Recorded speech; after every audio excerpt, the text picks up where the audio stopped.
Basic electricity विद्युत के बारे में हमारा ये चैप्टर है, जिसमें हम आज के कंटेंट में पढ़ेंगे करंट यानी कि विद्युत धारा, जिसकी परिभाषा, फॉर्मूले और उसकी एसआई यूनिट यानी कि उसके जो भी मापक है और उससे संबंधित कुछ न्यूमेरिकल्स क्वेश्चंस जो भी रिलेटेड है। उसके बाद वोल्टेज के बारे में जानेंगे, उसकी परिभाषा, उसके एसआई यूनिट, सिंबल्स और कैसे उनको जो है मेज़र किया जाता है बाय मेजरिंग इंस्ट्रूमेंट, और उनके मेजर इंस्ट्रूमेंट्स के सिंबल्स कैसे होते हैं या उनकी कनेक्टिविटी कैसी होती है। Next topic is resistance. Resistance की परिभाषा, उसके मेजरिंग इंस्ट्रूमेंट। तो यहाँ पर मैं इसे हिंदी में भी मेंशन कर देता हूँ। करंट को हम बोलते हैं विद्युत धारा, और वोल्टेज को वोल्टता भी बोलते हैं, और रेजिस्टेंस को बोलते हैं प्रतिरोध। रेजिस्टेंस को बोलते हैं प्रतिरोध। तो चलिए स्टार्ट करते हैं। सबसे पहले हम बात करेंगे करंट की।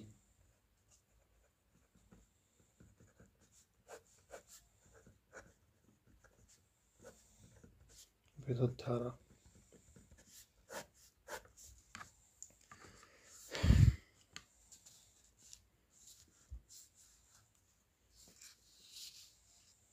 तो अगर मैं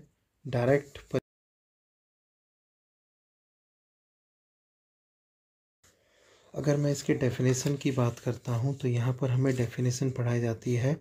flow of electrons in unit time due to the conductor is called current.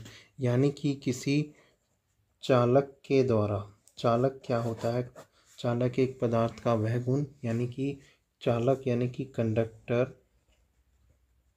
Conductor जिसे बोलते हैं, कोई भी वैसा पदार्थ जो अपने अंदर से विद्युत धारा का प्रवाह होने दे, वह ऊष्मा और विद्युत का चालक माना जाता है। ये भी हम आगे पढ़ेंगे विस्तार से। तो यहाँ पर ये बता रहा है flow of electrons in unit time due to the conductor is called current. यानी कि कोई भी एक जो चालक है, उसके अंदर इलेक्ट्रॉन की प्रवाह दर है, यानी कि जो इलेक्ट्रॉन जो फ्लो हो रहे हैं एक एंड से दूसरे एंड पर, और एक टाइम में फ्लो हो रहे हैं, ये हमारा कंडक्टर है। Conductor having the excess of electron, यानी कि कंडक्टर में इलेक्ट्रॉन की मात्रा अधिक होती है, छोटी क्लासों में हमें पढ़ाया जाता है। तो यहाँ पर क्या हो रहा है, इलेक्ट्रॉन्स प्रवाहित हो रहे हैं एक समय के अंतराल में किसी चालक के द्वारा, जिसे हम क्या कह रहे हैं, विद्युत धारा कह रहे हैं। करंट को हम आई के द्वारा रिप्रेजेंट करते हैं, जिसकी एसआई यूनिट यानी मापक जो है वो होती है एम्पेयर, जिसे हम AMP भी लिख देते हैं या कैपिटल A से रिप्रेजेंट कर देते हैं। तो फटाफट इसको नोट करेंगे और चलते हैं फिर आगे।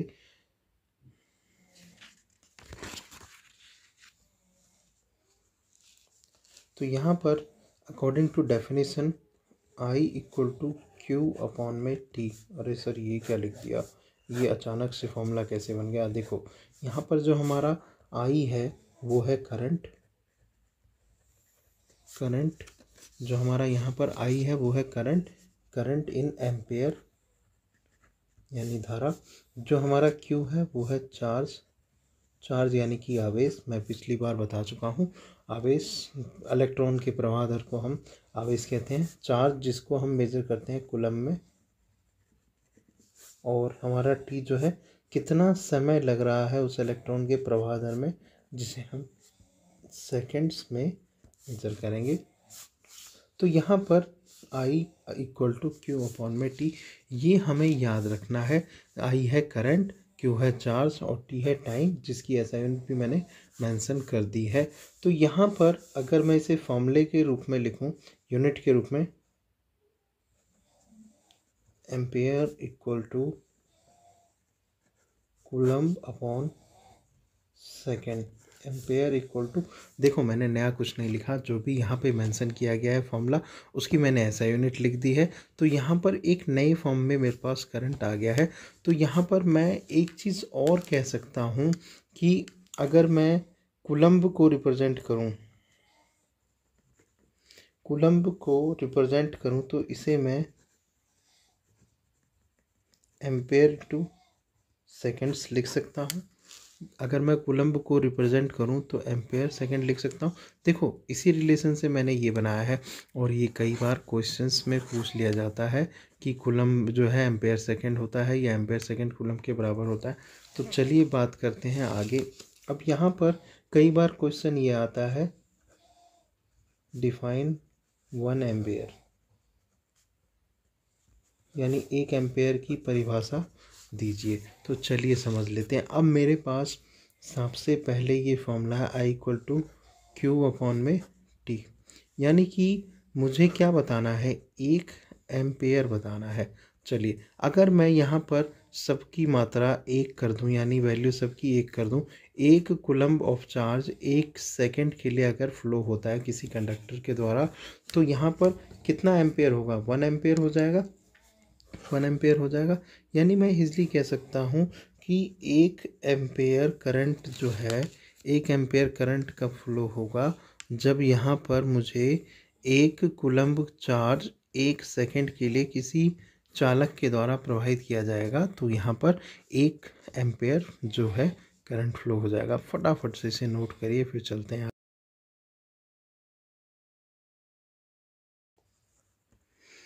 Current is measured by ampere metre, यानी कि एम्पेयर मीटर के द्वारा यह मापा जाता है, जो कि हमेशा सीरीज़ कनेक्शन में होता है, यानी कि किसी भी उपकरण के श्रेणी में लगाया जाता है। Types of connection series parallel भी हम समझेंगे, लेकिन तब तक के लिए ये हम याद रखेंगे, जिसका सिंबल होता है ए। तो चलिए पढ़ते हैं आगे कुछ न्यूमेरिकल के साथ। तो यहाँ पे जो हमारा ये न्यूमेरिकल है, ये क्या कह रहा है, 10 coulomb of charge flow due to the conductor for 5 second, find amount of current flow. यानी कि अगर किसी चालक के द्वारा 10 कूलम्ब का आवेश जो है प्रवाह हो रहा है, तो वो 5 सेकेंड के लिए हो रहा है, तो यहाँ पर आप मुझे धारा की मात्रा बता दीजिए। देखो सबसे पहले मुझे जो प्रश्न में दिया गया है मैं वो लिख लूँगा, Q बराबर 10 कूलम्ब, ठीक है, C लिख रहा हूँ मैं डायरेक्ट, और T बराबर 5 सेकेंड्स। देखिए न्यूमेरिकल में ध्यान रखने वाली बात यह है कि अगर मुझे टाइम जो है मिनट में या आवर में दिया गया है, तो मैं सबसे पहले उसे सेकंड में कन्वर्ट कर लूँगा, लेकिन यहाँ पे तो ऑलरेडी सेकंड्स में ही मेंशन किया गया है। मुझे फाइंड क्या करना है, amount of current flow, I find करना है। तो चलिए हम जानते हैं कि आई बराबर क्यू अपॉन टी होता है, जैसा कि हमने पढ़ा है, कोई नई बात नहीं है सर इसमें। और आपने क्या बताया, मुझे आई फाइंड करना है, टी है 10, क्यू है 10 और टी है 5, तो यहाँ पर 2 एम्पेयर ऑफ करंट फ्लो हो जाएगा। तो ये था बहुत ही इजी न्यूमेरिकल। देखिए इसमें कुछ भी नहीं है। अगर मुझे क्वेश्चन को थोड़ा सा घुमा दिया जाता है, चलिए मैं बात करता हूँ कि 5 एम्पेयर का करंट, 5 एम्पेयर की धारा जो है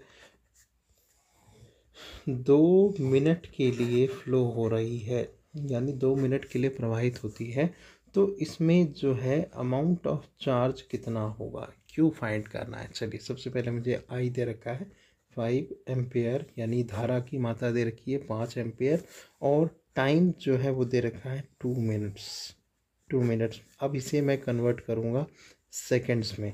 2 मिनट है, देखिए 1 मिनट में क्या होता है, 60 सेकेंड्स होते हैं, तो 2 मिनट में 2 इंटू 60 हो जाएगा, यानी कि 120 सेकेंड्स। ये करेक्ट मेथड है।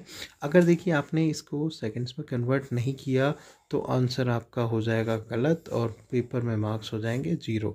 तो चलिए इसको मैंने सेकेंड्स में कन्वर्ट कर लिया। अब आई बराबर क्यू अपॉन में टी, तो क्यू बराबर आई इंटू टी। हाँ, क्या नई बात बताई सर आपने, कुछ नहीं। तो यहाँ पर हो जाएगा 5 इंटू 120 और 12 इंटू 5 होता है 60, तो 600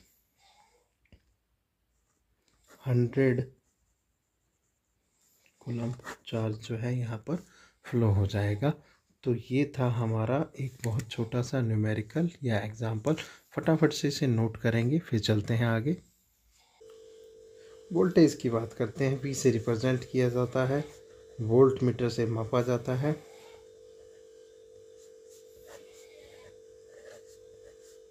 AC और DC दोनों के ही वोल्ट मीटर हमारे पास अवेलेबल होते हैं, और इसका कनेक्शन हमेशा पैरेलल में किया जाता है। देखिए मैं आपको ये छोटी छोटी चीज़ें इसलिए बताता हूँ क्योंकि ये जो है 1 मार्क क्वेश्चंस में या किसी भी तरीके से न्यूमेरिकल में पूछा जाता है। तो यहाँ पर अब मैं वोल्टेज की चर्चा थोड़ी विस्तार से कर लेता हूँ। देखो क्या होता है कि सबसे पहले मुझे पता करना है ये वोल्टेज क्या चीज़ है। चलो मैं बताता हूँ। हमने पढ़ा कि कंडक्टर है जिसमें इलेक्ट्रॉन्स की मात्रा होती है। अब ये एक प्रकार का कंडक्टर है, इसको मैं यहाँ पर किसी सोर्स से कनेक्ट कर रहा हूँ। वो सोर्स कुछ भी हो सकता है, पावर का, वोल्टेज जो भी हो, मतलब बैटरी हो या कोई भी करंट हो। तो यहाँ पर सोर्स से मैंने कनेक्ट किया। तो अब ये क्या होगा कि एक छोर से दूसरे छोर तक, यानी एंड टू एंड जो है, ये मुझे यहाँ से यहाँ तक मिल जाएगा, यहाँ पर मुझे मिल जाएगा। किसके कारण? क्योंकि इसमें इलेक्ट्रॉन की मात्रा उपलब्ध थी। तो यहाँ पर जो मैंने दिया वो एक तरह का क्या था? फोर्स। यहाँ पर जो मैंने दिया वो एक तरह से क्या था? फोर्स। फोर्स मिलने के बाद इलेक्ट्रॉन ने अपनी ऊर्जा जो है आपस में प्रवाहित कराई और मुझे दूसरे छोर पर भी जो है ये प्राप्त हो गया। तो यहाँ पर मैं कह सकता हूँ कि voltage is a type of force. Voltage is a type of force due to which electron flow in conductor, चालक में इलेक्ट्रॉन प्रवाह होते हैं। तो यहाँ पे ये एक बल का काम कर रहा है। तो आपको कुछ कुछ समझ में आ रहा होगा। जो भी मैं यहाँ पे जो एनर्जी देते हैं हम किसी भी वायर को या कोई भी कंडक्टर है, तो उसे हम क्या बोलते हैं? फोर्स। वोल्टेज एक तरह का क्या है? फोर्स, बल है जो इलेक्ट्रॉन को प्रवाहित कराता है। तो यहाँ पर एक वर्ड और आता है ईएमएफ और पोटेंशियल डिफरेंस, यानी कि ये है हमारा इलेक्ट्रोमोटिव फोर्स, विद्युत वाहक बल। आपको एक एक चीज़ बताऊंगा जो भी मेन बेसिक होगा। पोटेंशियल डिफरेंस, विभवांतर जिसे कहा जाता है। तो यहाँ पर सर ये दो नए वर्ड कहाँ से आ गए? हम तो वोल्टेज पढ़ रहे थे। तो ये मैं आपको बताता हूँ। सबसे पहले देखिए क्या है कि ईएमएफ, इलेक्ट्रोमोटिव फोर्स, जैसा नाम वैसा काम। इलेक्ट्रॉन के प्रवाहित होने के लिए जो बल यूज़ होता है, तो ध्यान से सुनिएगा, इलेक्ट्रॉन के प्रवाहित होने के लिए जो बल यूज़ होता है वो इलेक्ट्रोमोटिव फोर्स होता है, यानी voltage is also called EMF. तो ये नया वर्ड कहाँ से आ गया? चलो अब मैं आपको एक कहानी बताता हूँ। यहाँ पर दो टंकी है जिसके अंदर पानी है और ये टंकी एक दूसरे से पाइप के द्वारा कनेक्टेड है और यहाँ पे एक वाल्व लगा हुआ है। ध्यान से देखिए, टैंक 1 और टैंक 2। तो अब इस टैंक से इस टैंक में इस पाइप के द्वारा पानी का प्रवाह चल रहा है। तो ये पानी का प्रवाह कब तक चलता रहेगा? जब इन दोनों में पानी की जो लेवल है वो इक्वल ना हो जाए। क्या ना हो जाए? इक्वल ना हो जाए। यानी कि जब तक इसमें जो है अंतर रहेगा तब तक इसमें बल लगता रहेगा, यानी कि प्रेशर जो है लगता रहेगा। ये क्या समझाया सर आपने? कुछ पता ही नहीं चला। देखो मैं बताता हूँ। एक पॉइंट से दूसरे पॉइंट तक मुझे अगर करंट का फ्लो कराना है, एक पॉइंट से दूसरे पॉइंट तक अगर मुझे करंट का फ्लो कराना है तो इसमें कुछ डिफरेंस होना चाहिए। इसमें कुछ डिफरेंस होना चाहिए, तभी ये करंट हमारा इस पॉइंट से इस पॉइंट तक जो है प्रवाहित हो पाएगा। सर समझ में नहीं आया, चलिए दोबारा समझते हैं। देखो क्या होता है, एक बहुत ही साधारण सी बात बताता हूँ। हमारे पास जो करंट फ्लो होता है उसमें एक होता है फेस, एक होता है न्यूट्रल। ठीक है, गर्म और ठंडी तार जिसे बोलते हैं। एक को छूने पर हमें धारा का आभास नहीं होता है और एक को छूने पर हमें जोरदार झटका लगता है, फेस और न्यूट्रल जिसे कहते हैं। तो ये क्यों है भाई? देखो, एक में है 0 वोल्टेज 0 वोल्ट और एक में है 220 वोल्ट। यानी एक सामान्य भाषा में अगर कहूँ तो एक में है हाई वोल्टेज और एक में है लो वोल्टेज। यानी कि इन दोनों के बीच में धारा का प्रवाह हो रहा है। ठीक है, क्यों? क्योंकि एक तरफ हाई वोल्टेज है, एक तरफ लो वोल्टेज है, दोनों में कुछ अंतर होना चाहिए, तभी उसमें धारा का प्रवाह हो सकता है। ये क्या नई बात बताई सर आपने? पोटेंशियल डिफरेंस, विभवांतर। तो यहाँ पर आपको एक बात नोट करनी है कि करंट जो है always flow higher potential to lower potential. Current will always flow higher potential to lower. यानी कि जो धारा का प्रवाह होता है वो उच्च विभव से निम्न विभव की तरफ होता है। दोनों में कुछ अंतर होना अनिवार्य है, नहीं तो धारा का प्रवाह नहीं होगा। चलिए कुछ उदाहरण के थ्रू समझते हैं। तो यहाँ पर अगर मैं आपसे ये कहता हूँ कि हमारे पास दो बोर्ड उपलब्ध हैं, दो स्विच बोर्ड उपलब्ध हैं, ध्यान से देखिएगा, उदाहरण समझ में आ जाएगा। यहाँ भी फेस और न्यूट्रल है और यहाँ भी फेस और न्यूट्रल है। ठीक है, अगर इसमें इसके फेस में भी 220 वोल्ट है, इसके फेस में भी 220 वोल्ट है। अगर मैं इसके फेस को उठाकर इसके फेस के साथ मिला दूँ तो क्या होगा? तो क्या होगा? ध्यान से सुनिए। अगर मैं इस बोर्ड के फेस को उठाकर इस फेस में मिला दूं तो क्या होगा? तो यहाँ पर आंसर ये है कि कुछ भी नहीं होगा, क्योंकि दोनों में सेम पोटेंशियल है, सेम पोटेंशियल है। भाई दो पहलवान आपस में लड़ रहे हैं तो कौन जीतेगा? जो कमज़ोर होगा या जिसमें कम बल होगा। ठीक है, तो दोनों में कुछ ना कुछ अंतर होना आवश्यक है। हाँ, अगर मैं इसके फेस को उठाकर इसके न्यूट्रल से मिला दूं तो बटाबट होने से कोई नहीं रोक सकता। समझ में आई बात? यानी कि potential difference is required to flow current. धारा का प्रवाह होने के लिए विभवांतर का होना आवश्यक है। मैं लिख देता हूँ, potential difference required to flow current.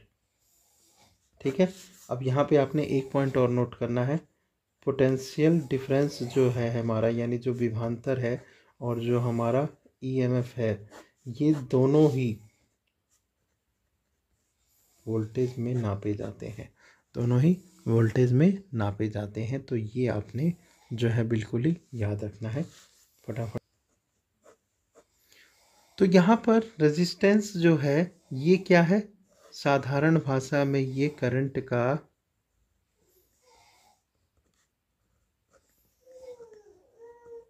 विरोध करता है, यानी कि it opposes to flow of current. धारा के प्रवाह को रोकता है। ऐसा क्यों भाई? ये क्या नई बात बताई सर आपने कि धारा को प्रवाह क्यों रोक रहा है? भाई देखो, ऐसा है कि यहाँ पर जो है रेजिस्टेंस से क्या मतलब है, तो मैं आपको बताऊं कि हमारे यूनिवर्स में जितनी भी चीज़ें हैं उन सब की अपनी अपनी कैपेसिटी है, उन सब की अपनी अपनी क्षमता है। हर पदार्थ की, कोई पदार्थ जो है चालक है और कोई जो है कुचालक है, यानी कि कंडक्टर है और कोई जो है इंसुलेटर है। तो यहाँ पर उस मटेरियल की बात मैं कर रहा हूँ। मान लो ये एक लड़की है, ओ सॉरी लकड़ी है, लड़की पे ध्यान रहता है, लकड़ी बोल रहा हूँ मैं यार। यहाँ पर ये जो है इसमें मैंने करंट दिया, क्या मुझे इस एंड पर करंट प्राप्त होगा? बिल्कुल नहीं होगा। क्यों? क्योंकि इसके बीच में कोई इलेक्ट्रॉन्स नहीं है, कोई इलेक्ट्रॉन्स नहीं है, या है भी तो उनमें काफ़ी जो है गैप है। तो एक ऐसा मटेरियल जो करंट के फ्लो को रोक दे, या किसी भी मटेरियल का वो गुण, ध्यान से लिखते हैं, किसी भी पदार्थ का वह गुण जो धारा के प्रवाह को रोकता है वह प्रतिरोध है। शब्द से ही क्लियर है यार, प्रतिरोध क्या होता है। तो यहाँ पर वो चीज़ जो ये क्या है, करंट का दुश्मन है, ठीक है, opposes to flow of current. क्यों? क्योंकि एक कोई भी ऐसा मटेरियल जिसमें इलेक्ट्रॉन्स ना हो, जो कि इंसुलेटर हो, ठीक है, तो उसे हम क्या कहते हैं, रेजिस्टेंस कहते हैं। अब यहाँ पर आपको एक नोट करने वाली बात क्या है, किसी भी मटेरियल का अगर रेजिस्टेंस ज़्यादा है तो उसमें जो है करंट फ्लो नहीं होगा, करंट फ्लो नहीं होगा या करंट फ्लो कम होगा। तो जैसे कि मैं कोई भी एक टूल की बात करता हूँ, टूल में हमारा प्लायर हो गया, प्लास जिसे बोलते हैं, उसके जो हैंडल होते हैं या जो स्क्रू ड्राइवर के हैंडल होते हैं उस पर पीवीसी मटेरियल लगा होता है। ये मटेरियल क्या करता है, ये करंट से जो है हमें इंसुलेट करता है। क्या करता है, इंसुलेट करता है। समझ में आया। और इसका जो कैपेसिटी है वो अलग अलग वोल्टेज तक ही वैलिड होता है। यानी कि ये एक मटेरियल है, इसे मैंने 100 वोल्ट दिया, इसने आगे फ्लो नहीं किया। फिर मैंने धीरे धीरे वोल्टेज को बढ़ाया, 200 वोल्ट दिया, इसने फ्लो नहीं किया। इसने क्या किया, फिर मैंने डायरेक्ट 1000 वोल्ट दिया, तो अब ये करंट को फ्लो नहीं कराएगा, यानी करंट को रोक रहा है। तो ये धीरे धीरे क्या होगा, हीट होना स्टार्ट हो जाएगा और अपनी लिमिट के बाद यानी अपनी रोधक क्षमता के बाद ये जो है क्या हो जाएगा, बर्न हो जाएगा, जल जाएगा। क्योंकि हर एक पदार्थ का जो कुचालकपन होता है या जिस पदार्थ का प्रतिरोध ज़्यादा होता है उसका एक अपना डाइलेक्ट्रिक स्ट्रेंथ होता है। सर ये क्या नई बात बता दी, आप बार बार नई चीज़ें बता देते हैं। देखो ये डाइलेक्ट्रिक स्ट्रेंथ क्या चीज़ है, कोई भी जो हमारे पास मटेरियल है, मैंने इसको टेस्ट किया है। टेस्ट क्या किया है कि ये कितना झेल सकता है, कितना झेल सकता है, क्या झेल सकता है, वोल्टेज या कोई भी करंट जो है ये कितना रोक सकता है, जो ये आगे प्रवाहित नहीं करेगा। तो इसके बेसिस पे मैं जो है हम जो है इंसुलेटर कुचालक पदार्थ बनाते हैं जिसका रेजिस्टेंस बहुत ही हाई होता है। ठीक है, तो ये था कुछ रिलेशन रेजिस्टेंस से रिलेटेड और करंट से रिलेटेड। अब यहाँ पर एक चीज़ और नोट कर लेंगे आप कि रेजिस्टेंस को मेज़र करते हैं ओम मीटर से, और इसकी एसआई यूनिट भी क्या होती है, ओम होती है, जिसका ये सिंबल होता है। और इसको मेज़र किससे करते हैं, ओम मीटर। फटाफट से नोट करेंगे।